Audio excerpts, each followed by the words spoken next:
Good afternoon. और ये वो मक्खी बोर्ड पे ये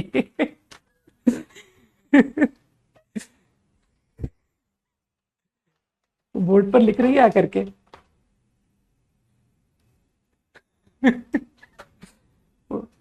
नहीं जाएगी बाहर।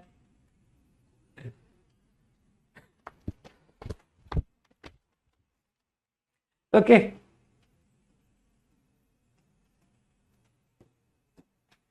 Exercise 3 quickly.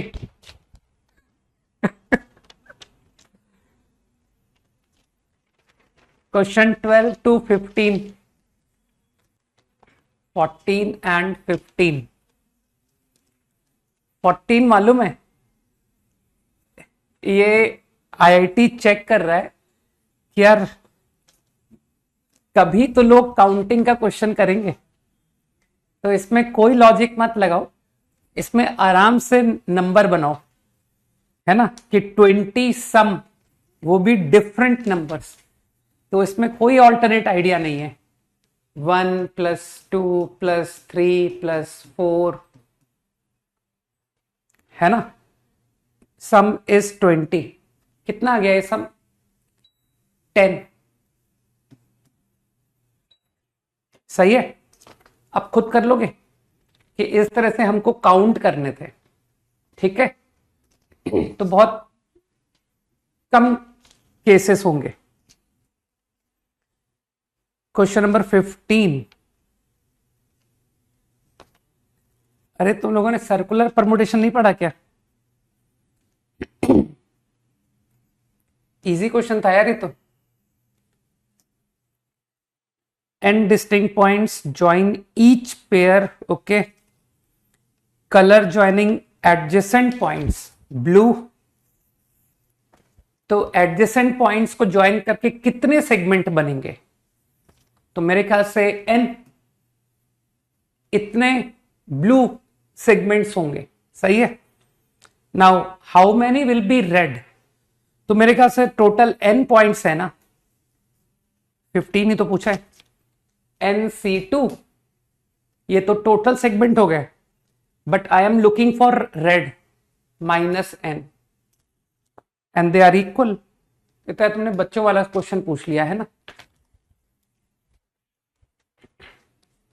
ठीक है। Question 11, you were telling alternate method. Alternate method कल बता तो दिया था, ऑल्टरनेट मेथड से सॉल्यूशन दे दिया था मैंने, केस बना बना के बता तो दिया था, 2 सॉल्यूशन दे तो दिया था। तुमने शायद नोट नहीं किया था, है ना। वो क्लास के एंड तक ऑल्टरनेट मेथड भी हो गया था, आई रिमेम्बर, ठीक है ना। केस बना बना के मैंने किया था प्रॉब्लम को। 16 to 20, 16 and 18, ओके। 16 कुछ ज्यादा ही लल्लू क्वेश्चन है। 6 कार्ड्स, 6 एनवेलप, ठीक है। No card is placed in corresponding envelope, ठीक। तो इसको तुम लोग डीअरेंजमेंट तुमने जरूर सुना होगा। तो 6 कार्ड 6 एनवेलप, आंसर इज वो D6 की वैल्यू निकाल देना।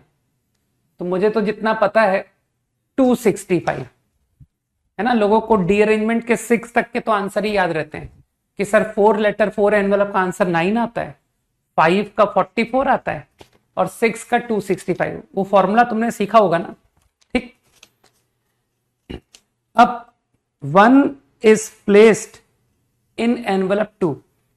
अब आई थिंक ये जो टोटल वेज हैं 265, इसमें 1 लेटर 1 विल बिलोंग टू। तो मेरे ख्याल से either it belong to envelope 2 और एनवेलप 3, 4, 5, 6। आराम से सोचो कि लेटर 1 के पास ये 5 पॉसिबिलिटीज होंगे। अब एकदम कॉमन सेंस से सोचो बात को कि क्या ये सब इक्वल आंसर्स नहीं होंगे कि सर ऑल रॉन्ग, सारे मैंने रॉन्ग रखे, but letter 1 goes to envelope 2, है ना? Now again all are wrongly placed but letter 1 is placed in 3। तुमको लगता नहीं कि सर ये दोनों के आंसर सेम होंगे? Number of ways of this, number of ways of this, तो ये सब बराबर होंगे। तो what is answer to this?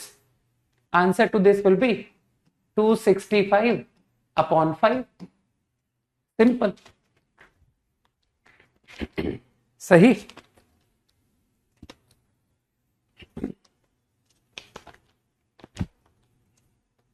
Next कौन सा बोला था? 19। 17 तो रहने दो यार, कुछ ज्यादा ही आसान है। 18 क्वेश्चन अभी तुमको नहीं करना है ना? इसको अभी तुम छोड़ सकते हो। That is Cartesian product, right? तो ये फंक्शंस पढ़ने के बाद करेंगे, है ना? Cartesian product of two sets तो अभी तुमको मालूम भी नहीं है।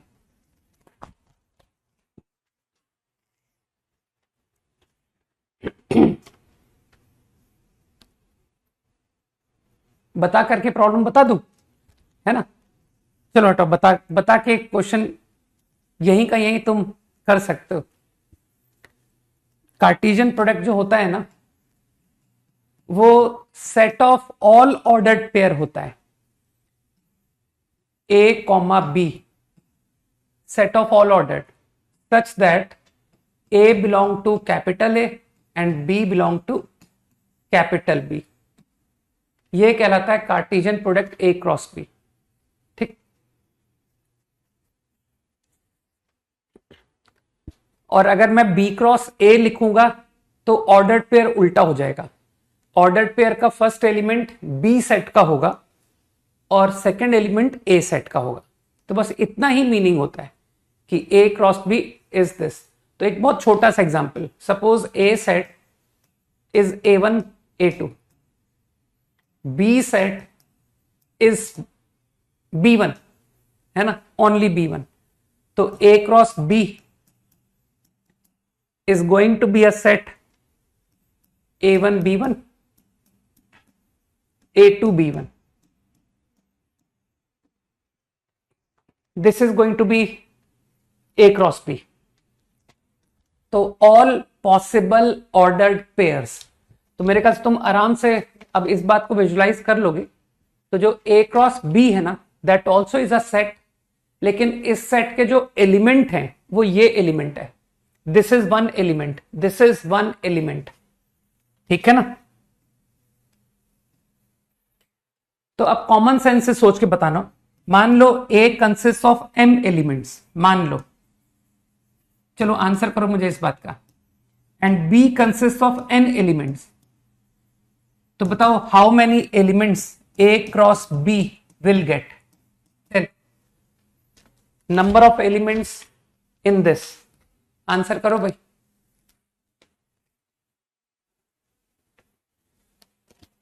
तो मेरे ख्याल से आंसर इज क्लियर, MN, बिल्कुल ठीक। These many elements A cross B will get. ठीक है। तो अब प्रॉब्लम सिंपल है कि तुमको A क्रॉस B, जो क्वेश्चन 18 है, मानते हो you have to form subset of A cross B। तो A क्रॉस B तो ये है ना, मतलब जस्ट एक एग्जांपल लिया मैंने, तो इससे सबसेट बनाना है। तो सबसेट जो फॉर्म होगा वो इस तरह के एलिमेंट लेगा ना कि सर दिस इज पिक और not, this will be taken और नॉट इन द सबसेट। तो नंबर ऑफ सबसेट्स, तो A क्रॉस B में in your problem there are 8 elements. तुम्हारे क्वेश्चन में 8 एलिमेंट है, तो तुमको सबसेट बनाना है एटलीस्ट 3 एलिमेंट। तो क्या तुम ऐसे बोलोगे सर वो जो 8 एलिमेंट है, हर एलिमेंट को मैंने या तो केस बनाओ 8C3 plus 8C4 plus 8C5 up to 8C8, या तो इस तरह से कर लो, और या फिर तुम ऐसे कह सकते हो कि सर ऑल एलिमेंट्स को आप चॉइस दे दीजिए, taken not taken, two ways, और फिर तुम समझ रहोगे सर इसमें कौन से गलत आंसर चले गए। when no element is taken, one way, one element is taken, two element taken. मेरे ख्याल से ये करेक्ट हो गया, because you are suppose to select at least 3 एलिमेंट. 19 क्वेश्चन तो खैर तुम शायद पढ़ते ही नहीं होगे, इसलिए तुमको डाउट आ गया है ना. 5 बॉयज एंड 5 गर्ल्स, n की वैल्यू तुम्हारे लिए छोड़ दी मैंने, है ना, कि n तो तुम खुद करोगे, क्योंकि अब अगर तुम इस तरह के लल्लू क्वेश्चन नहीं कर पा रहे हो तो मेरे हिसाब से तो कहीं ना कहीं प्रॉब्लम है. यू शुड थिंक, है ना, अगेन कि मुझे क्या करना चाहिए. m ओके, ये सब क्वेश्चन हमने कहीं ना कहीं डीपीपी में किए हुए हैं ना, कि सर ऐसे अपना जो सेट ऑफ डीपीपीज था वो बहुत ज्यादा टू द पॉइंट था. You want 4 girls to be together and 1 separate. तो एक काम करो, 4 गर्ल्स को 1 ऑब्जेक्ट मान लो, है ना, 1 2 3 4, एंड 1 गर्ल सेपरेट. तो जो समझदार लोग हैं वो लोग कहेंगे सर ये जो 4 का सेट है और ये जो एक सिंगल गर्ल का सेट है इसको गैप में डालेंगे, है ना. कुछ लोग समझ गए. और किसके गैप में वो भी जानते हैं, सर बॉयज के गैप में. बॉयज 6c2, है ना, 2 फैक्टोरियल. लेकिन गर्ल का आपस का अरेंजमेंट भी तो होगा कि सर ये जो 2 फैक्टोरियल आपने किया उसमें ठीक है, इस दिस सिचुएशन 4 गर्ल्स 1 गर्ल. तो तुमको लगता नहीं कि सर वो पूरे 5 गर्ल का आप डायरेक्ट 5 फैक्टोरियल कीजिए. मुझे क्या पता यहां 4 है और यहां 1 है, तो इन पांचों को तुम आपस में इंटरचेंज अलाउ नहीं करोगे. तो मेरे ओपिनियन में डायरेक्टली 5 फैक्टोरियल. कुछ समझ में आया मैंने क्या किया? सही है ना.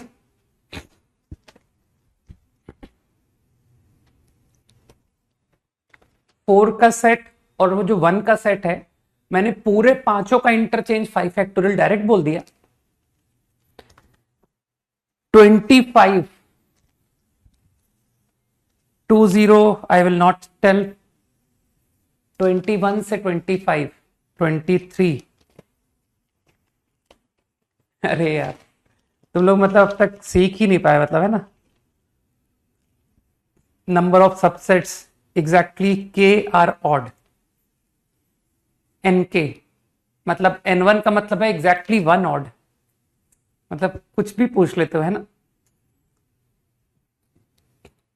Number of subsets each containing 5 जिसमें एग्जैक्टली 1 इज ऑड, n1. तो यार 5 ऑड है, 5c1, और 4 इवन है, 4c4. 5 एलिमेंट सेलेक्ट करने हैं. n2 exactly 2 odd, 5c2, 4c3. बस अब निकाल लेना. नहीं, 22 you can do on your own. Up to 25 over 25.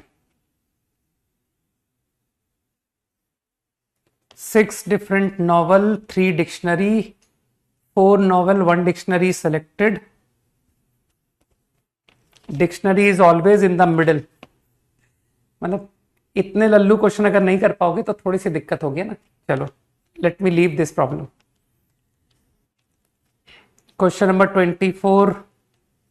x तो सबने निकाल दिया, और y क्या है? Exactly 1 letter is repeated twice, मतलब 2 alike and 8 distinct. 10c1, 9c8, है ना. 10c1 9c8, 10 factorial upon 2 factorial is x, sorry y. 26 to 30 up to 30, 28 and 30. 28.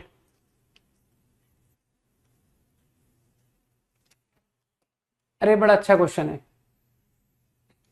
लेकिन जो लोग मुझे जानते हैं वो लोग कहेंगे कि सर आप भी एक कंसेप्ट में बहुत ज्यादा ही अच्छे हो, है ना, इंक्लूजन। उससे क्वेश्चन फट से कर दिया बजाय एक एक केसेस काउंट कर करके। तो मुझे तो इंक्लूजन एक्सक्लूजन बहुत अच्छा मेथड लगा कि टोटल वेज माइनस, है ना, तो मान लो 5% sitting A B C D E, अब हैट देनी है तो मेरे ख्याल से टोटल वेज इज 3 कलर्स है ना, 3 3 3 3। नाउ व्हाट इज रॉन्ग, इसमें गलत क्या है? At least one consecutive set of person get same colour is wrong. तो मैंने 5 इवेंट्स कॉल किए। कितने इवेंट होंगे? 1 is A B get same colour, B C get same colour, C D get same colour, D E get same colour, E A get same colour. मेरे ख्याल से 5 event ही हुए हैं ना, 5 इवेंट्स। तो I am going to subtract union. तो let's write S1, A B get same colour मतलब Na। तो Na कितना हो गया? 3 वेज, अगले को 1 वे 3, और बाकी सारे person sir C D E कुछ भी दो, 3 ways 3 ways 3 veg power 4।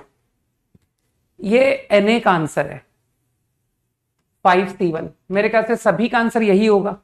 I am writing an S1, तो I think this is S1। Now S2। अब S2 में कुछ लोग सोच सकते हैं कि even AB get same colour, BC gate same colour, intersection की बात हो रही है ना, तो AB get same colour, BC gate same colour. एक बात तुम्हारे मन में आ रहा होगा कि sir answer AB and DE, इसके में तुमको लग रहा है ना कि सर कुछ डिफरेंट आंसर आ सकता है। ठीक है, तो एक बार सोच लो कि AB get same colour and BC gate same colour, तो मानते हो इन तीनों को एक ही कलर मिल गया। तो जिसको अकल है वो कहेगा सर 3 वेज 1 वे 1 वे। ठीक, ये 3 लोग तो 3 वेज में निपट गए। And what about these 2? 3 ways 3 ways 3 cube. अब जो टोटल केसेस हैं, तुमको एक बार फीलिंग आ रही है ना कि सर A इंटरसेक्शन B का आंसर और A इंटरसेक्शन C का आंसर आर दे सेम? तो करके देखते हैं। AB get same colour, CD get same colour, तो मानते हो AB get same colour is 3 ways and CD get same colour is also 3 ways and the last person E 3 ways. तो मानते हो सर इसका आंसर भी 3 क्यूब ही आया। तो कुछ लोग समझ गए कि S2 का आंसर कितना होने वाला है। I think this is going to be S2। बुद्धि लगाओ, कुछ दिमाग में जा रहा होगा, बस अब लिखते जाओ सर S3। तो S3 में भी तुमको हो सकता है डाउट आए कि सर सारे इवेंट का आंसर सेम है क्या? AB same, BC same, CD same, तो ये तो पूरा 3 वेज और ये 3 वेज मतलब 3 स्क्वायर। अब तुम कोई दूसरा एग्जाम्पल सोच लो कि नहीं नहीं, आई am looking for AB CD and EA। तो यार AB CD एंड EA, तो ये तीनों को तो सेम मिल गया, दैट इज 3 वेज। और ये दो अगेन 3 वेज, तो मेरे ख्याल से 3 स्क्वायर आंसर ही आ रहा है। 3 स्क्वायर, कुछ समझ में आई बात? तो S3 का आंसर ये हुआ S3 कि हर केस S3 का 3 स्क्वायर ही है। बस लिखते जाओ। S4 तो लल्लू है, same colour same colour same and same, तो ये तो सारे इवेंट हो गए। EA को छोड़ के तुमने सारे कवर कर दिए कि सर AB को सेम, BC को सेम, CD को सेम, DE को सेम, तो ये तो सबको ही सेम मिल गया ना। मतलब 3 वेज, लेकिन S4 5C4 and what is S5? अरे S5 तो सीधा फिर ABCDE direct, AB intersection BC intersection, समझ पा रहा हूं मैं क्या कह रहा हूं, CD intersection intersection, that is only 3 ways. था ना इजी मेथड, है ना? तो inclusion exclusion is very powerful, very, है ना? हल्का हल्का मेथड नहीं है।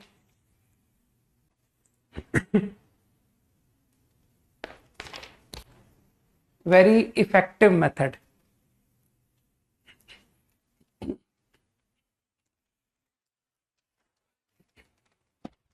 नहीं, लोग इसमें केस बना बना के करते हैं इसको, है ना, कि सर हमने तो केस बना के किया था। केस बना के कर लो, मैंने केसेस से भी किया, उसमें अच्छा खासा दिमाग लगा कि सर ए को कोई भी कलर दे दीजिए 3 वेज, फिर बी और ई की बात कीजिए। तो इसमें केसेस में मैंने बात की, एक B and E get same colour, या फिर B and E get different colours. तो अगर B and E get same colour तो 2 वेज, कि सर कोई सा भी कलर इसे दे दीजिए, वही सेम कलर हम इसे दे देंगे, है ना? मैं तो केसेस बता रहा हूं, अभी अभी तो मैंने सिर्फ एक केस की बात कर रहा हूं कि बी और ई को सेम कलर मिला। अब बी और ई को सेम कलर मिला के करस्पॉन्डिंग सीडी, तो इसमें भी केस सोचने पड़े मुझे कि सर ये जो बी एंड ई को कलर मिला है वो same colour CD will get, है ना? और एक बार कि नहीं, both do not gate same colour, है ना? तो अगर तुम सेम कलर दोगे एज बी एंड ई, तो कॉमन सेंस लगाना कि सर ये जो बी का कलर है ना वो डी को मिलेगा, और जो ई का कलर है वो सी को मिलेगा, 1 वे। ठीक, अब मैं बात करता हूं इसी में कि नहीं, दे गेट डिफरेंट कलर। तो डिफरेंट में का मतलब यह हुआ कि one of them will get the colour same as A, एक को तो सेम कलर मिलेगा। अरे जो ए का कलर है वो सीडी में से किसी एक को मिलेगा कि नहीं मिलेगा? बुद्धि लगाओ कि sir whatever colour A get will be given to one of them, है ना? और the other person will get out of B E. तो जो ए का कलर है, ए का कलर, वो इसमें से किसी एक को दे दो, 2 वेज, ठीक है ना? 2 वेज में मैंने ए का हेड दे दिया, सोचो बात को, ठीक है? अब मेरे ओपिनियन में जो डी है, मतलब हुएवर लेफ्ट, जो भी पर्सन बचा, उसके पास क्या चॉइस होगी? अगर ए का कलर सी को मिला, है ना, तो जो डी है, डी, उसके पास कौन सी चॉइस रह जाएगी? कि सर इसके पास सिर्फ एक ही चॉइस रह जाएगी, क्योंकि ये दोनों के कलर अलग हैं, तो इसके पास सिर्फ 1 वे रह जाएगा। कुछ समझ में आई बात? ठीक, अभी तुम समझ रहे हो कि सर अभी इसमें और भी बात करनी बाकी है। If B and E get different colours, वो केस भी तो काउंट कीजिए। तो मेरे ख्याल से अब तुम कर सकते हो ना कि सर ये वाला काम हमारे लिए छोड़ दीजिए, कि आपने वो केस का आंसर निकाल दिया when B and E get same colour. Now you will count cases where B and E get different colour, ठीक है? तो ये टोटल काउंटिंग जैसा मेथड हो रहा है, लेकिन अच्छा है, ये भी अच्छा सॉल्यूशन है कि दिमाग चलते रहना चाहिए, है ना? अप टू 30 ओवर 26 का 4 क्या करोगे जान के? Committee can be formed, has 4 member, at least 2 girls, M1 G1 not in the committee. कुछ ज्यादा लल्लू क्वेश्चन नहीं है। 2 गर्ल 2 बॉय, है ना? 4 मेंबर लेने हैं ना, तो 2 गर्ल 2 बॉय का मतलब है 5C2 6C2। अब इसमें वो केस घटाओ when M1 G1 both are selected. तो M1 G1 बोथ सेलेक्टेड, मेरे ख्याल से बात समझ आई। प्लस एटलीस्ट 2 गर्ल ना, 3 girl and 1 boy, 3 girl and 1 boy, 3 girl, girl कितनी है 5, boy 6। Again subtract those cases when M1 G1 both are there। तो M1 4C2, G1 तो 1 वे, ठीक। नाउ एटलीस्ट 2 गर्ल्स ना, तो sir all 4 girls are selected, all 4, 5C4। तो इसमें तो M1 G1 टुगेदर हो ही नहीं सकता ना। अरे जब चारों गर्ल ले लिए तो M1 G1 दोनों कैसे आ सकते हैं? इजी था ना क्वेश्चन। 30 बच्चों टाइप क्वेश्चन है। 4 rooms available, 6 persons in room, at least 1 person and at most 2 person. लोग कितने हैं 6, रूम है 4। तुमको लगा नहीं कि सर इसमें केस गिन लेने चाहिए, है ना? ये तो केस से बढ़िया रहेगा। 1 1 1, कितने रूम से टोटल 4, तो 3 नहीं 1 1 1 3 गलत है। कुछ लोग समझ गए। 1 1 2 2 और कोई केस मुझे नहीं लगता कि बन रहा है कि सर आपके रूम्स इस तरह से ऑक्यूपाई होंगे। तो अब तुम ओरली नहीं कर दोगे कि सर पहले आप एक काम करिए, वो जो पर्सन है ना उनके ग्रुप बनाइए और फिर डिस्ट्रीब्यूट कर दीजिए 4 रूम्स इनटू 4 फैक्टोरियल। ग्रुप बनाना तुमको जरूर तुम्हारे टीचर ने सिखाया होगा, नहीं? चलो 29, no 2 visits take place on consecutive days. अरे यार तुमको गैप मेथड नहीं आता इसका मतलब। चलो तुम कर लेना इसको, है ना, कि सर एक सवाल तो गैप मेथड का मुझे करने दीजिए, फिर गैप मेथड आएगा ही नहीं तुमको, नहीं फीलिंग ही नहीं आएगी कि नॉट कंसेक्यूटिव के प्रॉब्लम में क्या करना होता है। ठीक, 15 दिन में 4 दिन जाना है, कंसेक्यूटिव नहीं होना चाहिए, तो तुमको पता ही नहीं है कि days I will not go के गैप में से वो 4 डेज सेलेक्ट होंगे। सही है ना? To select gap out of.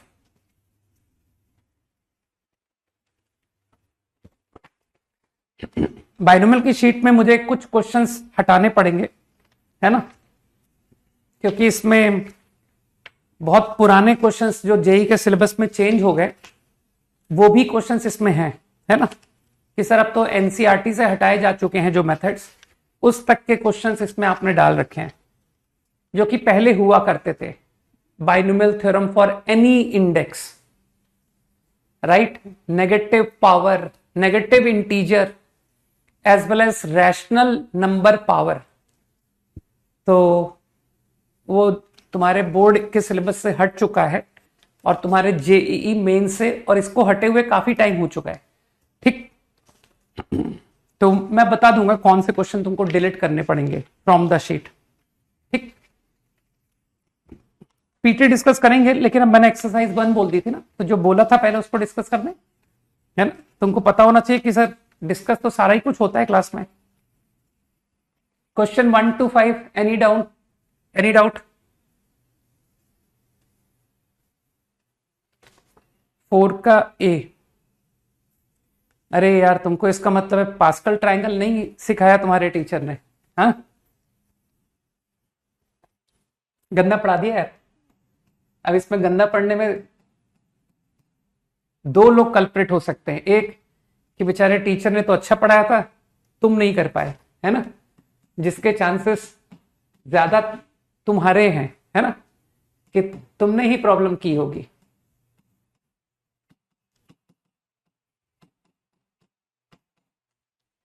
मूर्खों वाली बात करती, पीएनसी के जमाने से इस तरह के प्रॉब्लम कराता आ रहा हूं। ठीक है, तो कुछ लोग समझ गए ना कि सर ये लिखिए और प्रॉब्लम खत्म। मेरे ख्याल से कुछ लोगों को बात याद आ गई। चलो अब तुमको मैं कुछ ऑल्टरनेट मेथड बताता हूं कि सर ये तो बहुत पुराना मेथड हो गया, कि ये तो पीएनसी से ही हम लोग एक्सपर्ट हो चुके हैं, है ना। चलो कुछ डिफरेंट करते हैं। कॉन्सेंट्रेट करना, वरना फिर वही होगा कि जब क्वेश्चन आएंगे तो तुमसे कुछ बनेंगे नहीं, तुमको सारे सॉल्यूशन चाहिए होंगे। फिर उस केस में मैं तुमसे कहूंगा कि क्यों बेकार में एग्जाम देने जाते हो यार, जब पहले से ही तुमको पता है कि तुमसे कुछ नहीं होता है तो क्यों एग्जाम देते हो। हाँ, जब तुमको एफर्ट लगाने ही नहीं है तो एग्जाम देने का भी एफर्ट क्यों। तो थोड़ा सीखने की कोशिश करो, है ना। सीआर सीआर, लेकिन ये सुपरस्क्रिप्ट सबका चेंजिंग है ना। तो मैंने ऑब्जर्व किया, आई सेड कि 1 + x की पावर r, थिंक, मानते हो कोएफिशिएंट ऑफ x की power r in this is going to be RCR। आराम से सोचो इस बात में, इस बात को आराम से सोचो कि मैंने सही कहा कि नहीं। ठीक, तो इस टर्म को I replaced, let me replace this by this. ठीक, अब बुद्धि लगा करके तुम बोलोगे कि सर ये जो क्वांटिटी है इसे भी आप रिप्लेस कर दीजिए कोएफिशिएंट ऑफ x की पावर r इन दिस। सही है। तो देखो अंग्रेजी प्लस मैथ्स, है ना सर, मैथ्स की कुछ प्रॉपर्टीज इतनी स्ट्रांग है जो कि सेकंड थर्ड क्लास में इंट्रोड्यूस की जाती है। एसोसिएटिव प्रॉपर्टी, डिस्ट्रीब्यूटिव प्रॉपर्टी इतनी स्ट्रांग है कि देखिए ये तो हाइब्रिड मोड में काम कर रही है। Coefficient in this plus coefficient in this plus coefficient in this, sir distributive property. Think, अरे यार ये तो पहली बार देख रहे हैं। नहीं, थोड़ा सा कॉमन सेंस का इस्तेमाल करो, है ना, और सोचो कि मैंने क्या लिख दिया।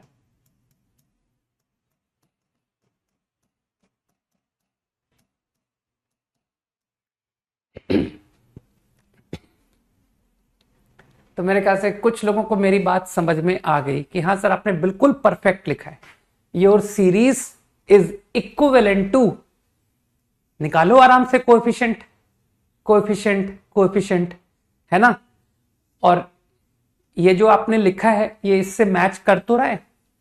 तो मेरे ख्याल से डोंट यू थिंक नाउ कि सर अब हम एक काम क्यों ना करें, आप इंडिविजुअली सबसे कोएफिशिएंट निकालोगे।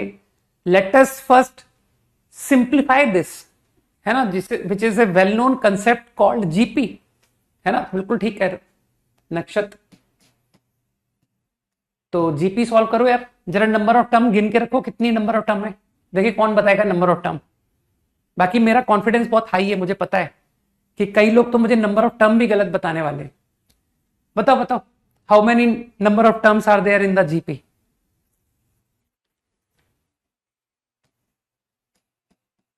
वो जो प्योर ऑनलाइन स्टूडेंट है ना, प्योर, उनके आंसर गलत ही आने चाहिए। प्योर ऑनलाइन स्टूडेंट का तात्पर्य समझते हो? हु बिलीव ऑन टॉकिंग, बस वो सिर्फ बात करना जानता है, सिर्फ चैट करना जानता है, सिर्फ बोलना जानता है, करना कुछ नहीं जानता है ना। तो मेरे ख्याल से कुछ लोग सही बता पा रहे हैं कि सर r+0 r+1, है ना, कुछ लोग सही बता रहे हैं, सब नहीं बता रहे, है ना। r+2, हाँ क्या बात है, प्रखर, दीपिका, गोविंद, मैनी, है ना। अब मैं सबके नाम नहीं बोल पा रहा हूं, प्रत्युष, राजवीर, प्रिंस, सही है ना, प्रगति, हाँ, दीपिका।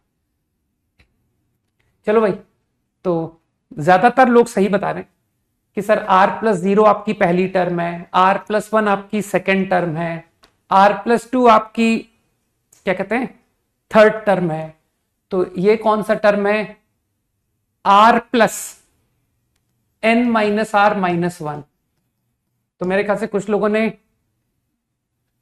नोटिस कर लिया है कि sir r plus what plus one, सही है ना। तो n minus R terms are there. अब मैं यार गिनती नहीं बताऊंगा, है ना, तुम लोग आज घर में काउंटिंग सीखना है ना, कि सर आज घर में हमारे लिए होमवर्क है टू काउंट कि ये कितने हैं, ठीक। बस, तो जीपी का फॉर्मूला मैंने सही लगा दिया ना, कॉमन रेशियो अपॉन एक्स। बहुत दिन से जीपी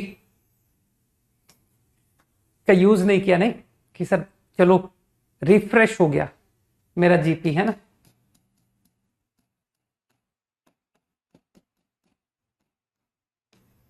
अपॉन एक्स कोएफिशिएंट।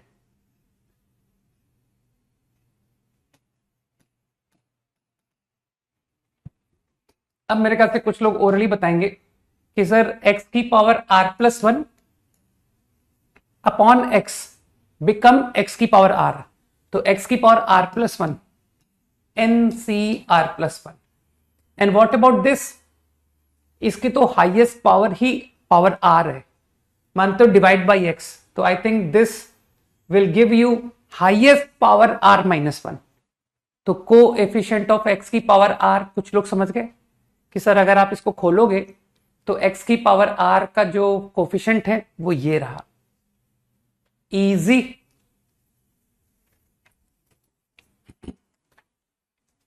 हाँ, 5 का कौन सा पार्ट पूछा था तुमने? बी पार्ट, है ना।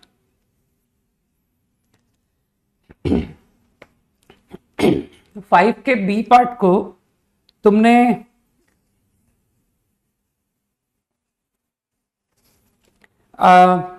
पास्कल ट्राइंगल पहचान लिया, C N minus two plus C N minus one आ गया, सी एन माइनस वन आ गया, 2n minus one C N minus one. फिर एक पास्कल ट्राइंगल यहां भी लगाया होगा तुमने, 2n minus two C N minus one plus 2n minus two C N, है ना। तो 2 पर पास्कल ट्राइंगल और फिर एक बार और पास्कल, तो 2n सी एन। चलो, तो तुम्हारा सिंप्लीफाई करके 2n सी एन आया, ठीक। अब इस बात को, इसको तुम पहचानते हो कि सर ये कहीं देखा हुआ है, ये बहुत पॉपुलर एक्सप्रेशन है ना। तो अगर इस पॉपुलर एक्सप्रेशन को तुमने पहचान लिया तो तुम कहोगे सर ये इस प्रॉब्लम का आंसर था ना, इस प्रॉब्लम का, N men N women select N people. याद कर कि सर ये तो बहुत, हमने इस एक्सप्रेशन को कई बार प्रॉब्लम्स में यूज कर लिया अब तो, है ना। तो मैंने इसको आइडेंटिफाई किया कि यार ये इसके बराबर है,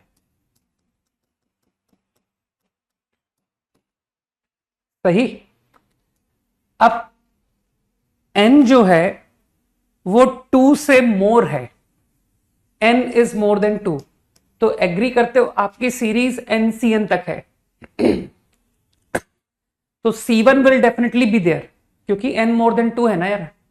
अगर n 1 होता तो सीरीज यहीं रुक जाती कि सर 1C0 1C1, उसके बियॉन्ड जाती ही नहीं। लेकिन n तो मोर देन 2 है ना, तो मैं कॉन्फिडेंट हूं कि NC1 तुम्हारे सीरीज में जरूर प्रेजेंट होगा। तो क्या मैं कॉन्फिडेंटली बोल दूं केवल इस नंबर के बिहाफ पर कि your number is going to be more than n square which is 4, more than 4। अरे n मोर देन 2 भाई। और जो तुम्हारा राइट हैंड है, तुम लोगों को सबको अच्छी तरह पता है सर, ऊपर की डिग्री नीचे की डिग्री आप डिवाइड करोगे। कुछ लोग समझ गए। तो कोई भी ओरली कह पा रहा है कि सर जो आपका राइट में नंबर लिखा है ना वो 4 से छोटा है। LH मोर देन 4, RH लेस देन 4। तो बताओ कौन सा नंबर बड़ा हुआ है, ठीक है ना।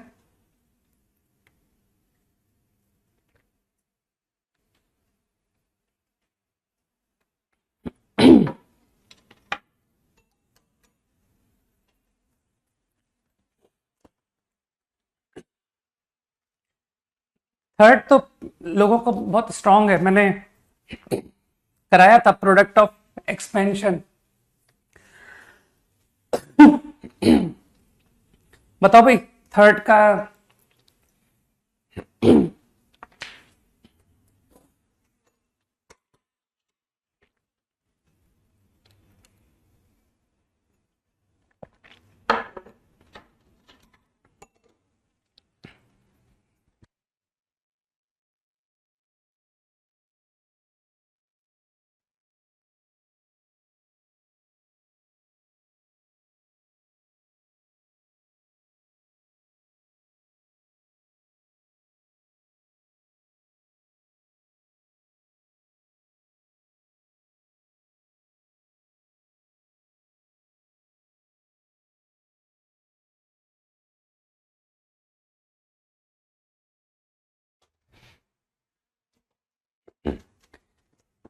बताओ प्रगति, थर्ड का थर्ड पार्ट को हाउ टू बिगिन, बताओ।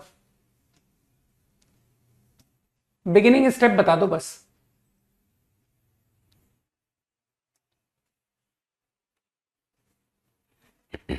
अरे 5 का ए आर, 99 को 100 -1 लिख देना, और 100 को 101 को 100 + 1 लिख देना, ठीक है।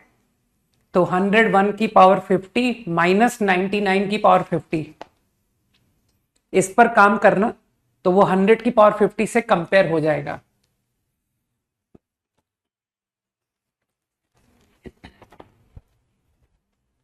हाँ, मेरे ख्याल से दो तरह से एक्सपेंशन लिखना पड़ेगा, है ना। इसमें तुमको दो बातें बतानी होंगी कि इसमें एक तो ऑल्टरनेट प्लस माइनस साइन दिख रहा है ना, एक में इंक्रीजिंग पावर एक में डिक्रीजिंग पावर, दो एक्सपेंशन मल्टीप्लाई करेंगे, किसी एक्स की पावर का कोफिशिएंट तुम्हारा प्रॉब्लम बनेगा, है ना। इतना कंसेप्ट तो समझ में आना चाहिए ना कि सर ये दो एक्सपेंशन का प्रोडक्ट का प्रॉब्लम है। तो एक एक्सपेंशन ऑल्टरनेट प्लस माइनस, एक एक्सपेंशन तो यही रख लेते हैं जो लिखा हुआ है कि सर एक तो यही रखिए, ये आपका इंक्रीजिंग पावर में।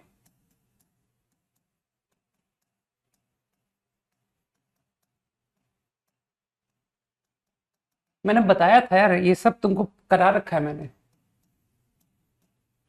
ये आईआईटी का फेवरेट प्रोफाइल है ना। अब मुझे बताओ, I am interested in decreasing power and I am also interested in alternate plus minus sign, कि सर कुछ ऐसा करिए कि ऑल्टरनेट प्लस माइनस भी आ जाए और पावर रिवर्स भी हो जाए। तो तुमको लगता नहीं कि sir go to this identity and X को रिप्लेस कर दो -1/x, आपके दोनों पर्पस सॉल्व हो जाएंगे। -1/x कर दूं यार, ऑल्टरनेट प्लस माइनस भी आने लग जाएगा।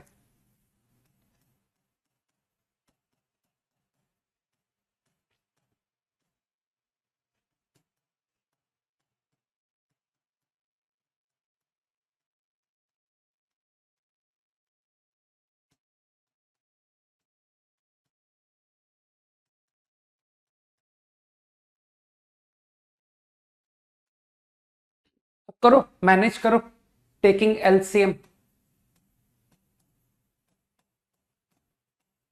तो I guess you will understand कि वो x2n from both side get cancelled.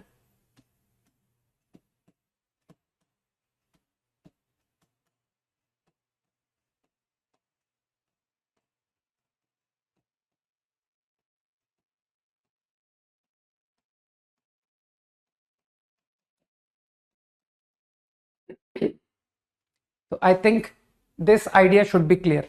बस अब तो सबको पता है कि सर इन दोनों को मल्टीप्लाई कीजिए। देखिए भाई कौन बताएगा, दिस इनटू दिस, कोई मदद करेगा मुझे? ये दोनों को मल्टीप्लाई करके बताओ,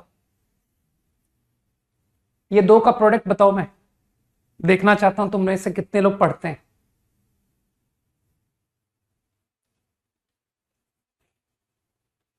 लेफ्ट हैंड साइड का प्रोडक्ट बताओ मुझे। भावेश गलत है, फिर से देखो तुमने क्या लिख दिया। ठीक है प्रगति, नक्षत्र, और भी लोग भाई, भाविक, नाव, भावेश, करेक्ट। ठीक है, तो जो लोग थोड़े पढ़े लिखे लोग हैं वो लोग मुझे डायरेक्ट रिप्लाई कर रहे हैं कि सर ये दो का प्रोडक्ट आपने इंपॉर्टेंट कहा था याद रखने के लिए, तो I still remember.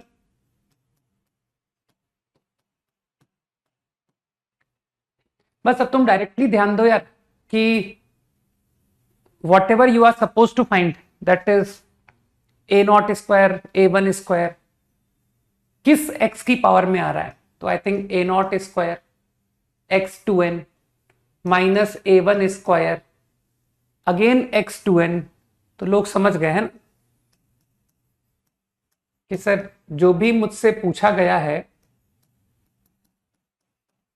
That actually is coefficient of X to N.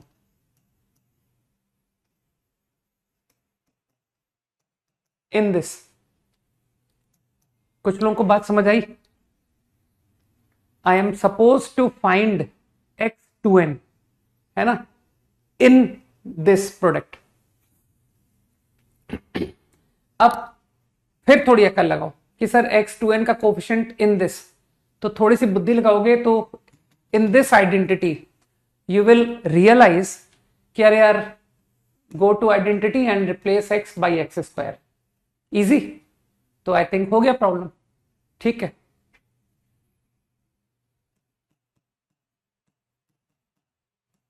था ना एकदम बच्चों type question. A R X की power to R, X going from R going from zero से टू एन। अरे इस बेचारे को देख लो ना यार, ये ए आर एक्स आर है, आर जीरो से टू एन। तो मैंने कुछ भी नहीं किया, मैंने सिर्फ एक्स को एक्स स्क्वायर कर दिया। तो बस पहचान लो कि what is X to N, answer is A N. मेरे ख्याल से कई लोग समझ गए ना।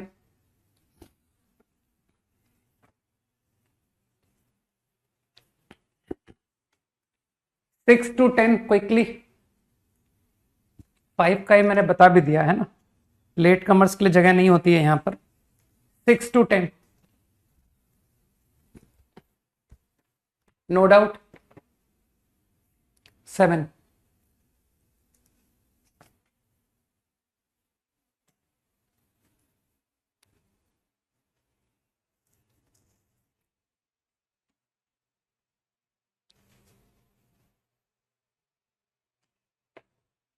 सेवन एंड 9, है ना।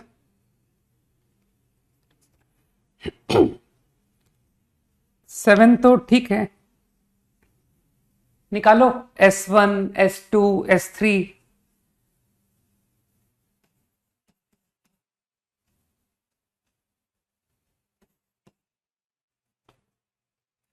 S1 मेरे ख्याल से मैं एक्सपेक्ट कर सकता हूं कि तुम जीपी सॉल्व कर सकते हो, है ना। दिस इज Sn, तो S2 S1 1 minus Q square,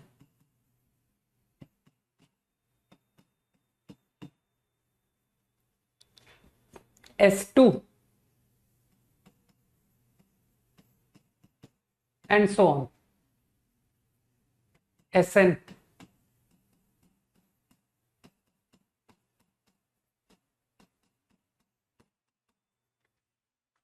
थोड़ा सा सिमेट्री ऑब्जर्व करोगे कि सर ये सीरीज में बहुत इजी कर सकता हूं, है ना। तो जो सिमेट्री देख रहे हैं वो लोग कहेंगे सर इसको चलो ये रीड करते हैं, कोई बुराई नहीं है। अब इसमें भी कुछ बेहतर सोचने वाले कहेंगे सर सीरीज C1 से n+1 है, C0 इज मिसिंग, तो चलो तुम्हारा C0 का भी हेडेक खत्म करता हूं। सोचो सोचो, is there any problem with what I have done? जल्दी से हाँ बोल दो, कोई प्रॉब्लम है? तुम्हारी सीरीज के इक्वल मैंने लिखा है या मैंने कुछ और लिख दिया गिवन सीरीज के? जल्दी से यस नो लिखो। Everything all right, yes no.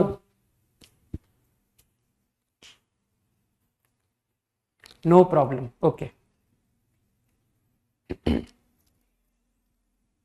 तो मेरे ख्याल से सब कुछ ठीक है ना? तो अब मानते हो इससे तुम्हारी सॉल्विंग थोड़ी इजी नहीं हो गई? Upon 1 minus Q out C0 1, C1 1, C2 1, इसको पहचानते हो कि सर ये तो directly n+1 C0, n+1 C1, n+1 C2 up to n+1 Cn+1 is directly, and what about second? अरे collect all Q, C0 Q power 0, C1 Q1, C2 Q2, what is that equal to? बताओ। 50% मैंने लिखा है, remaining 50 तुम बताओ कि remaining 50 क्या आएगा?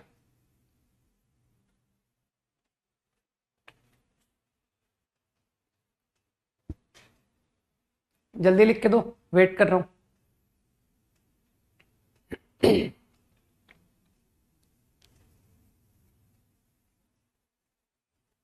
बिल्कुल ठीक भावेश।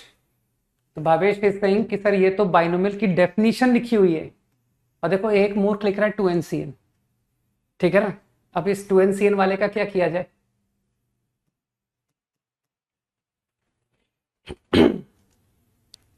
तो मेरे ख्याल से जो थोड़े से समझदार लोग हैं, है ना, दे आर रिप्लाइंग कि your second term is actually equal to this.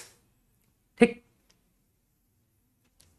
Power को भी ध्यान से देखो, है ना? जो लोग पावर गलत लिख रहे हैं वो लोग देखें कि उन्होंने पावर में क्या गलती की है। ठीक है, I hope this idea should be clear. अब यार इसी आंसर को उसने थोड़ा सा और मैनिपुलेट कर दिया, पता है? तुम्हारे आंसर के आइडिया से चलता हूं। 1 माइनस, अरे तुम्हारे आंसर के फॉर्म में जा रहा हूं कि सर मेरे आंसर में तो 2 की पावर n कॉमन है, तो 2 की power n+1 manipulation pure taken out, 2 की पावर n+1, और वो जो इंटू 2 बचा है ना सर 2 की पावर n+1। थोड़ा ध्यान से देखना, 1 माइनस क्यू को आई कैन राइट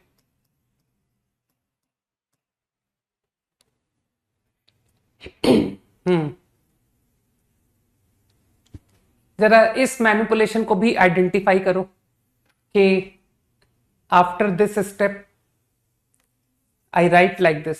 ये 2 की पावर n की तो इंस्पिरेशन तुम्हारे एक्सप्रेशन ने दी है ना? तुम्हारा एक्सप्रेशन में 2 की पावर n आया है ना, तो उससे इंस्पायर होकर के मैंने ये कर दिया। बात समझ आई होगी। अब बस कुछ नहीं है, 1 माइनस दिख रहा था तो मैंने यार वो 1 माइनस क्यू को पहचान लिया कि सर उसे आप इस तरह से लिख सकते हो, है ना? कुछ दिमाग में जा रहा होगा, वो 2 को नीचे डाल दिया ना। बस अब तो तुम अच्छी तरह समझ गए कि सर ये जो है ना, ये बेचारा जीपी तो है, whose first term is 1 and common ratio is 1 plus q by 2 and number of term is n+1। लिख लो पूरा, 1 plus q by 2 square up to power n+1 term starting from power 0 से power n। easy। बाकी तुम लोग आज भी भूले थोड़ी हो गए कि सर वो अलजेब्रा का पहला formula given in Holland night, ये आज भी तुमको याद होगा ना कि सर ये जिस दिन भूल जाएंगे इसका मतलब है अलजेब्रा भूल गए, है ना? तो बोर्ड एग्जाम में ही पास होने के दिक्कत हो जाएगी तो आईआईटी तो दूर की बात हो गई नहीं कि सर इस फॉर्मूले को भूलने का मतलब है अलजेब्रा फिनिश्ड।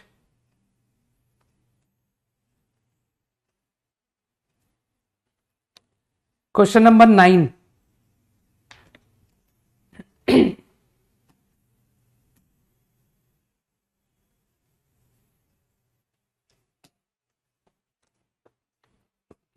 अरे इसमें पता है, मैंने इसको देखो ध्यान से, तुम लोग को एनसीआर जैसी फीलिंग नहीं आ रही? तो मैंने तो इस पर पूरा एनसीआर का ही कंसेप्ट लगा दिया मानो। तो ऊपर तुम नोटिस कर रहे हो कि सर ये पावर n से लेकर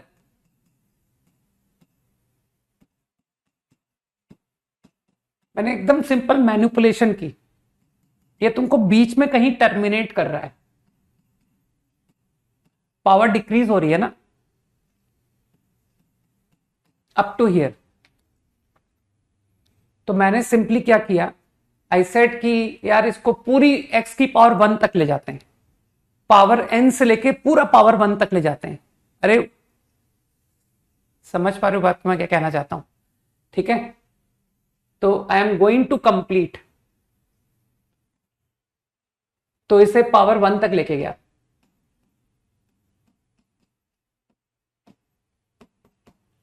प्योर मैनिपुलेशन। तो वेर एवर दिस स्टॉप्ड, इसके नेक्स्ट पावर से 1 minus X N minus R up to that. तो अब यार तुमने मल्टीप्लाई किया है तो डिवाइड भी तो करना पड़ेगा, बैलेंस भी तो करना पड़ेगा। Same bracket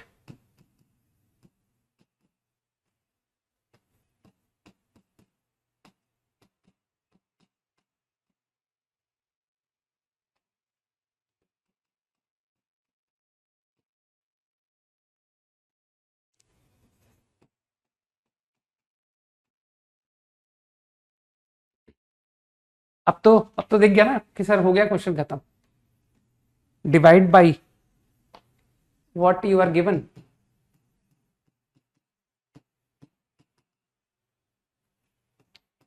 power are.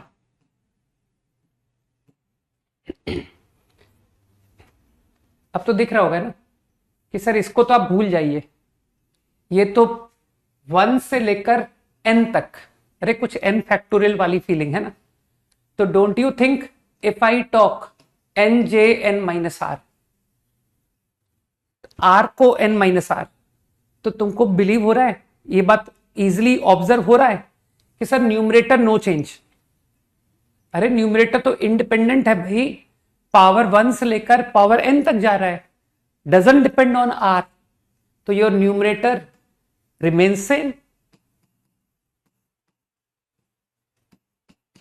no change. And what happened to denominator? सोचो सोचो डिनोमिनेटर में क्या हुआ। कहना सर बुद्धू बना दिया आपने, पहला ब्रैकेट r तक था, दूसरा ब्रैकेट n माइनस आर तक था, स्टार्टिंग फ्रॉम 1। तो तुमको लगता नहीं r को n माइनस आर करोगे तो ये पहला ब्रैकेट n माइनस आर तक जाएगा, और r को n माइनस आर रखने से ये r तक जाएगा। जानते हो ना सर, थर्ड फोर्थ क्लास में बताया जाता है product is commutative, a into B बराबर b इंटू ए। तो ये दोनों ब्रैकेट इंटरचेंज हो गए, इजी। एन जे आर बराबर N J N minus R, they are the same. Okay, up to 10 done. 15 quickly up to 15, 10th का B. क्यों भाई, क्यों बताऊं 10th का बी? तुमको अभी तक कोफिशिएंट इंटरचेंज कराने तुमने नहीं सीखे अभी तक।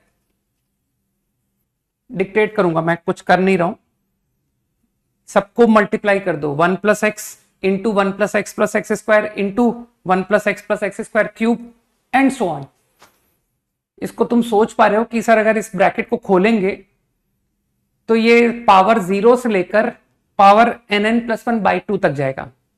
अरे ब्रैकेट को मल्टीप्लाई करो तो ओरली दिख रहा है ना कि सर हाईएस्ट पावर सबकी ले लीजिए, 1 2 3 n, तो nn+1/2, a0 plus a1x plus a2x square. मन में सोच लो, समझ रहे हो ना कि ये जो प्रोडक्ट है that equal sum a0 plus a1x plus a2x square plus a3x cube and so on up to sum a(nn+1/2) x की पावर nn+1/2। तो अब मुझे लगता है कि अब कुछ लोग समझ गए कि sir you are talking about coefficients equidistant. तो जाइए इस एक्सप्रेशन में और x को 1/x कर दीजिए तो रिवर्स हो जाएगा and you will get to know कि सर ये तो सेम आ गया।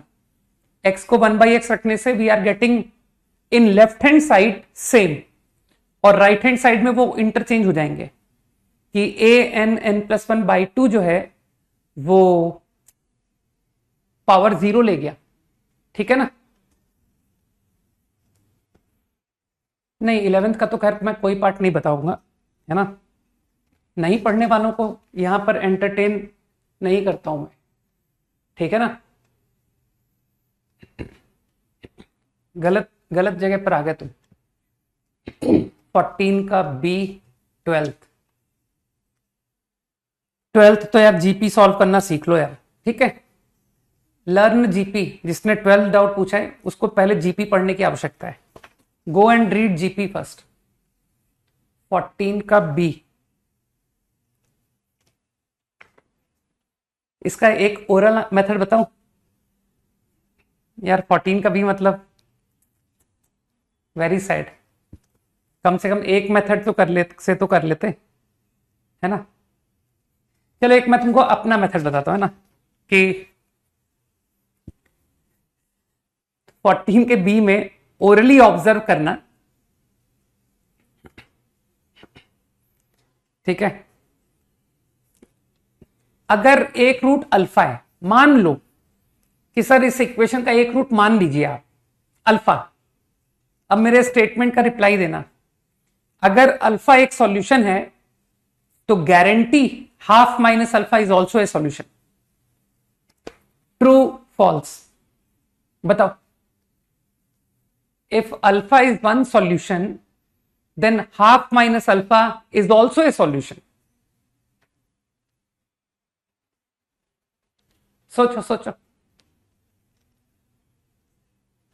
है ना। तो मेरे ख्याल से कई लोगों ने ऑब्जर्व कर लिया कि क्यों, है ना। क्योंकि वो इंटेलिजेंट लोगों ने पुट करके देख लिया कि अरे सर मैंने अल्फा पुट किया तो जो एक्सप्रेशन बना, मैंने हाफ माइनस अल्फा पुट किया, अरे यार ये तो सेम आ गया। तो इसका मतलब है दोनों सॉल्यूशन है, ठीक। अब इस इक्वेशन के how many solutions are there, पहले ये गिनते हैं। तो इस ब्रैकेट को ना मन में खोल दो।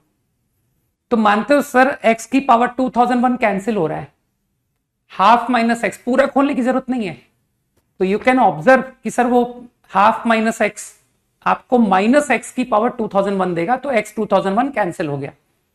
एग्री करते हो, ये 2000 पावर का पॉलिनोमियल बनेगा।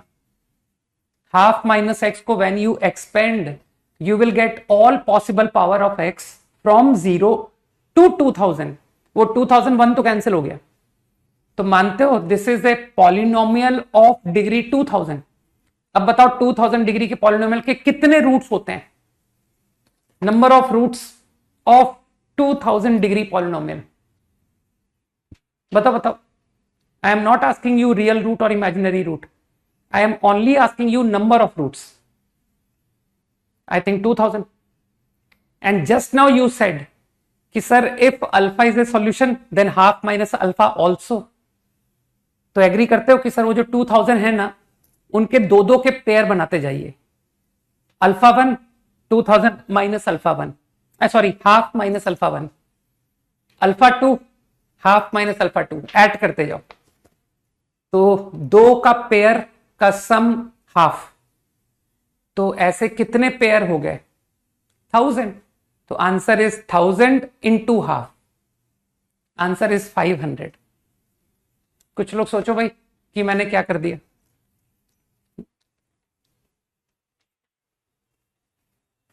नहीं 1000 आंसर थोड़ी बताया मैंने बताया 1000 इंटू हाफ आंसर। मेरे ख्याल से कई लोग समझ गए, और कई लोगों ने इस क्वेश्चन को थ्योरी ऑफ इक्वेशन से किया है कि सर हमने तो इसको ज्यादा दिमाग लगाया नहीं, और हमने तो इसको थ्योरी ऑफ इक्वेशन, है ना, कि हम तो सर इसको खोलते गए यूजिंग बाइनोमियल और उससे हो गया क्वेश्चन।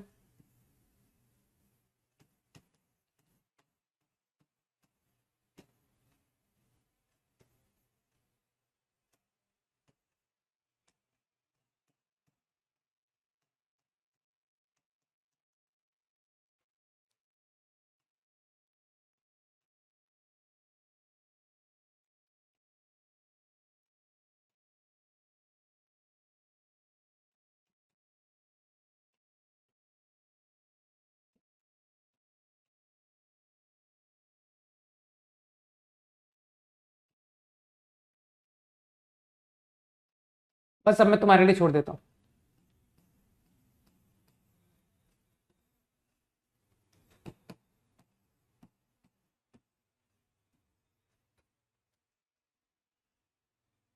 एक्स की पावर 2001 कैंसिल कर चुका हूं मैं।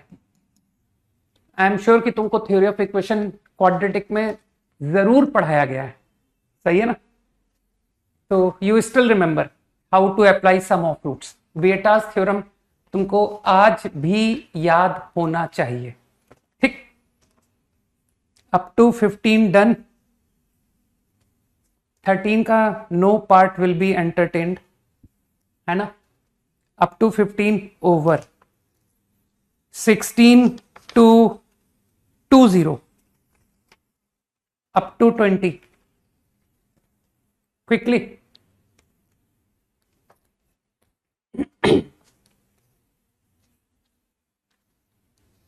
16 सॉरी, ठीक है ना? तुमने इतना टफ सवाल पूछा कि मेरे पास इसका जवाब ही नहीं है, स्पीचलेस। 17 वेरी सॉरी, बहुत टफ सवाल पूछे जा रहे हैं। 16 एंड 17 डन। और बोलो।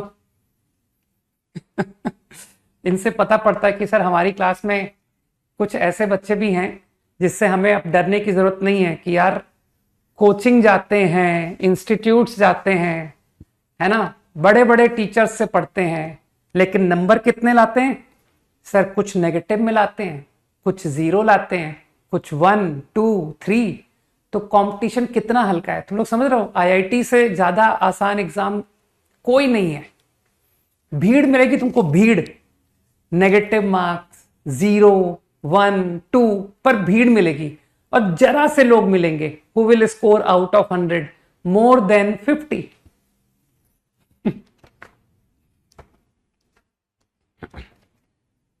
Nineteen and 20। 19 स्पीचलेस। 20 ज्यादा टफ सवाल मुझसे नहीं हो पाते, ठीक है ना? 20 पीएन को कोएफिशिएंट बताया गया है, प्रोडक्ट ऑफ कोएफिशिएंट्स। तो यार 1 प्लस एक्स की पावर n, वो जो सीरीज खोलोगे nc0 nc1 nc2 up to ncn, यही तो कोएफिशिएंट होगा। आई थिंक ये रहा तुम्हारा pn।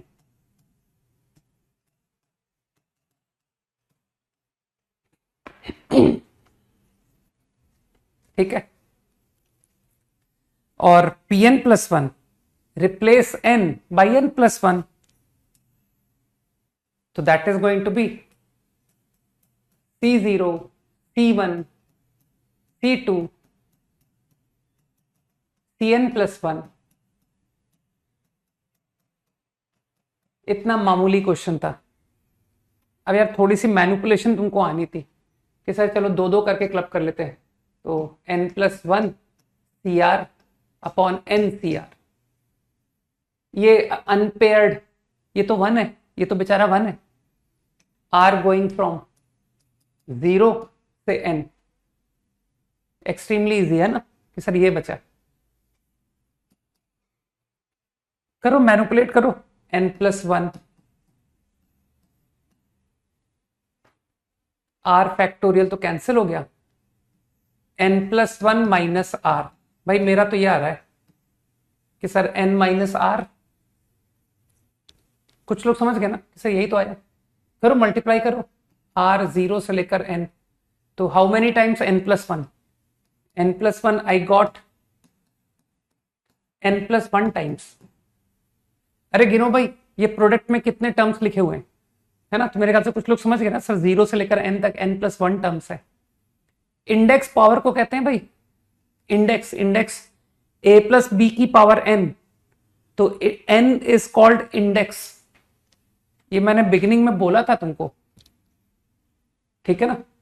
Divide by n plus 1 n, ये फैक्टोरियल डायरेक्ट नहीं बन रहा है sir, n plus 1 into n into n minus 1 till n plus 1 minus n। I think ये तो फैक्टोरियल हो गया ना, n+1 फैक्टोरियल। तो यार एक n+1 को कैंसिल कर देना तो तुम्हारा आंसर गिवन आंसर से मैच कर जाएगा। ठीक,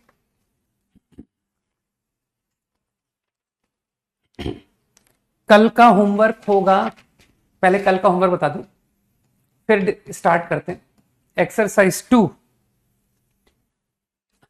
इसमें कुछ डिफिकल्ट क्वेश्चंस हैं, है ना, चिंता मत करो। And you are not suppose to do question number 14 का थर्ड पार्ट, ये तुम अभी छोड़ दोगे, ठीक है। 14 का थर्ड पार्ट को अभी तुम छोड़ दो। Actually that is complex number. PT I will do later, not now, ठीक है।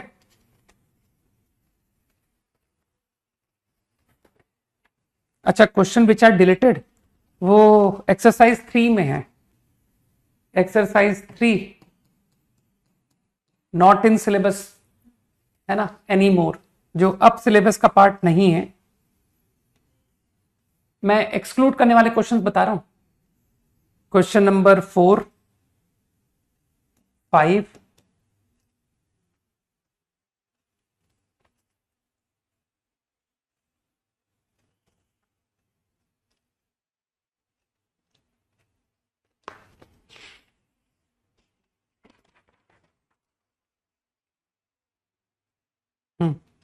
only 2. Exercise 3, these 2 questions you will have to leave, मतलब वो सिलेबस से हट चुके हैं, ठीक है। और ऐसे ही मेंस की एक्सरसाइज में भी कुछ क्वेश्चंस मिलेंगे, पहले सिलेबस में हुआ करते थे ना। तो एक्सरसाइज 4,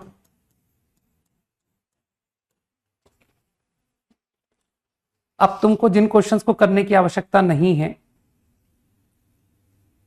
6,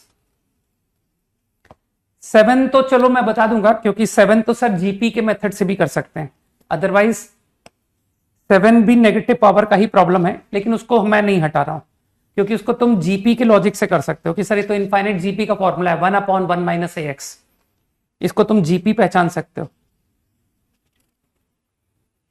और देखने दो मेंस में बस एक ही प्रॉब्लम है, ठीक है ना।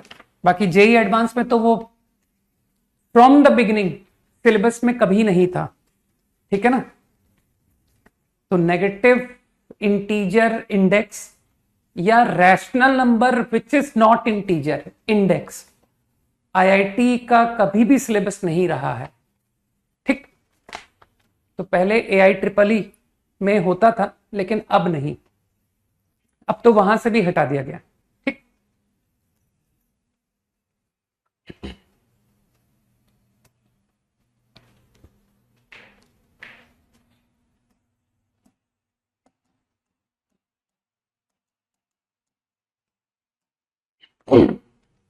लिखो, डेफिनेशन लिखो, है ना, एटलीस्ट सर कुछ स्लो स्टार्ट तो दें। लिखो, locus of point moving in a plane such that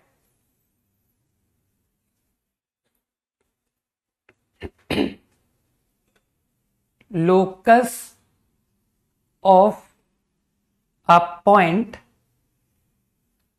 moving in a plane such that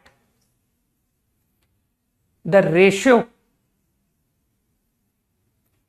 of its distance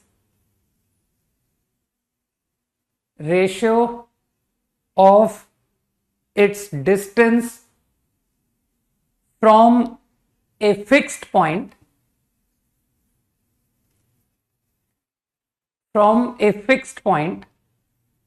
bracket में मेंशन करो फोकस, तो फिक्स्ड पॉइंट को I am calling focus, okay. ratio of its distance from a fixed point called focus to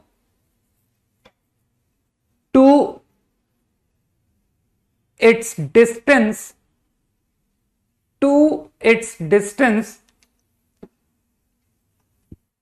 from a fixed line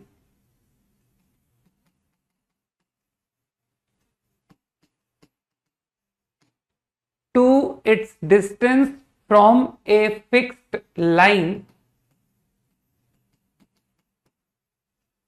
again bracket में लिखो directrix, fixed line को we call directrix, is constant,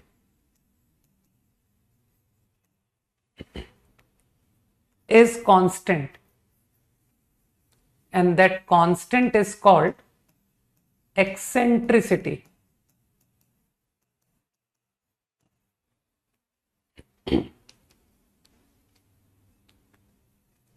I repeat, locus of a point moving in a plane such that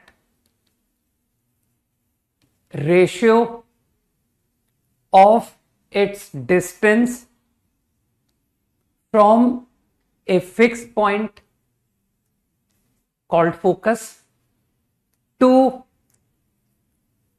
its distance from a fixed line called directrix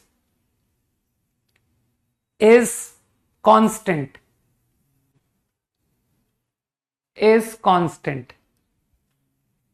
and the constant is called eccentricity.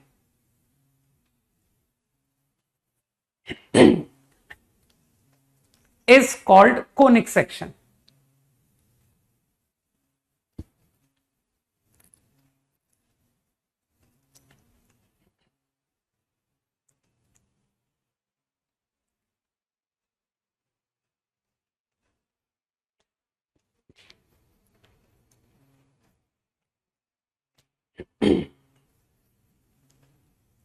Is called conic section.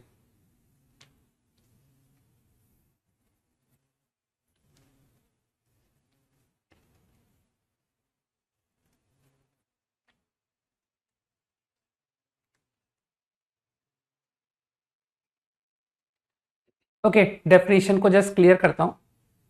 तो मेरे ख्याल से definition says कि given A point and given a line, point, I am calling it S, this is focus, and given a line, they are given, okay, given point, given line, which is called directrix. To find the locus of point P, to find locus of P such that distance of P from focus upon distance of P from line, PM, perpendicular distance, and the ratio is constant. I think this is what the definition is.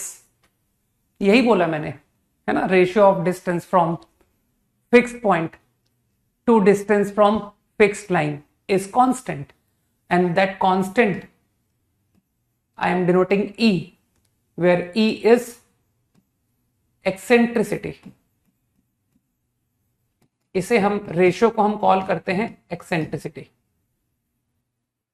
ठीक है, तो जो locus होगा point P का, that will be called conic section. ये है fundamental definition. ठीक है,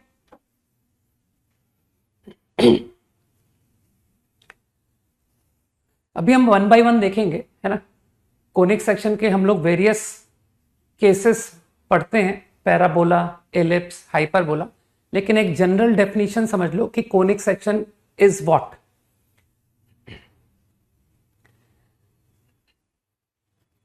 ठीक है,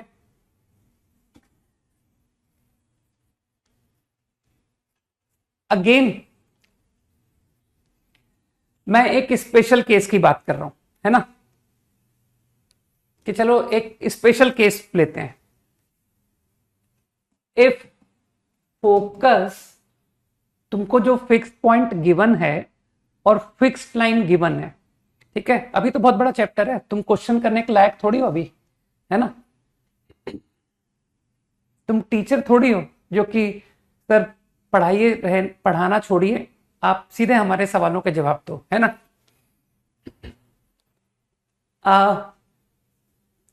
तो I am talking about one special case. मान लो फोकस लाइज ऑन डायरेक्ट्रिक्स, सही है। देन लेट अस नो कि अगर this is the possibility, then what will be your conic section. Conic section उस केस में क्या होगा, तो इसको अभी तुम नोट बना लो, अभी मैं प्रूव कर दूंगा, ठीक है ना। देन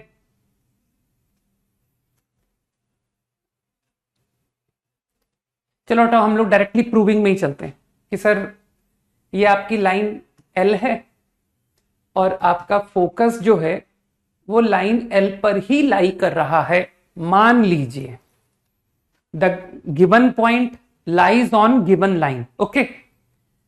अब चलो देखते हैं कि क्या लोकस आने वाला है। तो जो थोड़ी सी भी बुद्धि रखते हैं उनको पता है ना कि सर लोकस के क्वेश्चन को कैसे सोचा जाए।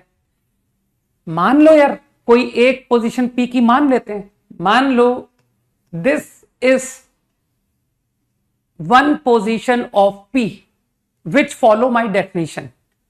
तो कॉमन सेंस से तुम बोल दोगे कि सर पीएस अगर ये पॉइंट लोकस का पार्ट है तो is going to follow this definition, PS upon PM, है ना, distance from focus upon distance from line. समझ पा रहे हो कि ये रेशियो कांस्टेंट होगा, ठीक। अब जरा कॉन्सेंट्रेट करना है ना, एकदम स्कूल ज्योमेट्री की बात कर रहा हूं। अगर तुमने मुझको आंसर किया कि सर ये आपका पॉइंट लोकस मतलब कंडीशन को सेटिस्फाई कर रहा है, तो मैं तुमको दूसरा पॉइंट देता हूं which will also satisfy your condition. You take P here, यहां पर तुम पॉइंट लो। अब मुझे बताओ if I take point here, तो डोंट यू थिंक कि sir this distance upon this distance is going to be the same. बताओ true false. Will this point also satisfy this condition? जल्दी बताओ।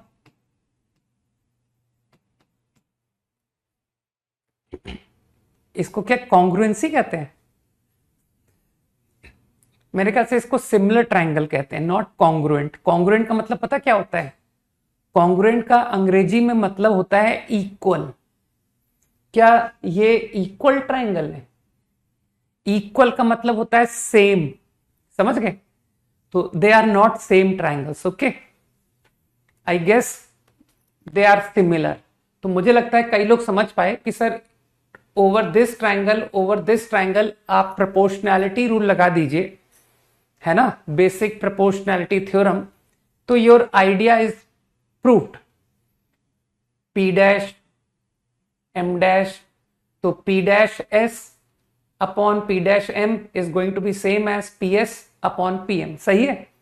अब मुझे सोच के बताओ, if I take any point on the line extended, कहीं भी, डोंट यू थिंक कि सर ये भी P होगा? This point also will give you same ratio. जल्दी से सोचो। यस,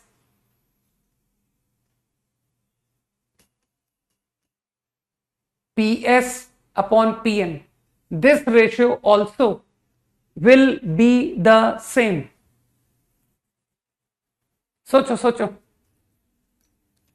तो मेरे ख्याल से कई लोगों को बात समझ आ रही है। तो क्या तुमको लोकस का आंसर मिला कि अरे यार ये तो स्ट्रेट लाइन आने वाली है? देखो, you take any point on the line joining P to focus. तुमको लगता नहीं सर ये जो आपने मुझे एक पोजीशन दिया है उसे S से ज्वाइन करके जो लाइन आ रही है उस पर you can take any point, वो आपकी डेफिनेशन को फॉलो करेगा। ठीक, तो लोकस लाइन आया। ठीक, अब जरा थोड़ा सा कॉमन सेंस से सोचना, है ना, एकदम दिमाग लगाना। इस लाइन की अबाउट डायरेक्ट्रिक्स जरा मिरर इमेज लो, मिरर इमेज कि सर मैंने मिरर इमेज ली तो आई गेट अनदर लाइन। ठीक, अब मुझे सोच के बताओ, क्या तुम्हारा जो पॉइंट P का लोकस है क्या वो ये लाइन भी होना चाहिए कि सर ये भी आंसर बनेगा? अगर आपकी ये लाइन आंसर है तो आई एम कॉन्फिडेंट कि ये लाइन भी आंसर होगी। सोचो सोचो। अरे मिरर इमेज है ना कि सर ये पॉइंट P, तो इसके लिए भी सेम आएगा PS PM। तो क्या ज्योमेट्री से समझ में आ रहा है कि locus is going to be pair of line, है ना? तो in this case my locus satisfying this definition is pair of lines, मतलब your conic section become pair of lines and that too passing through focus.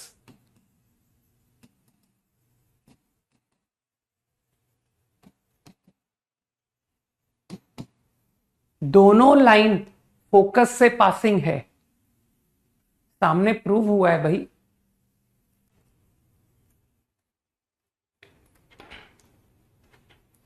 तो मैं इतना confident होके कह सकता हूं कि अगर इसको याद करना है, नोट बनाना है इसको, if focus lies on directrix then your conic become pair of line passing through focus. ठीक, इसमें भी पॉसिबिलिटीज में बात करता हूं।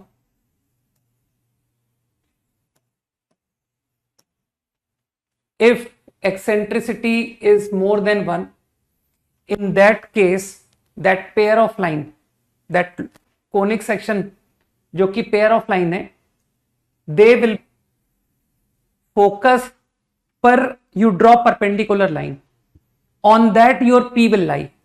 तो हर कोई जानता है कि सर फोकस पर कितनी परपेंडिकुलर लाइन बनेगी? ओनली 1।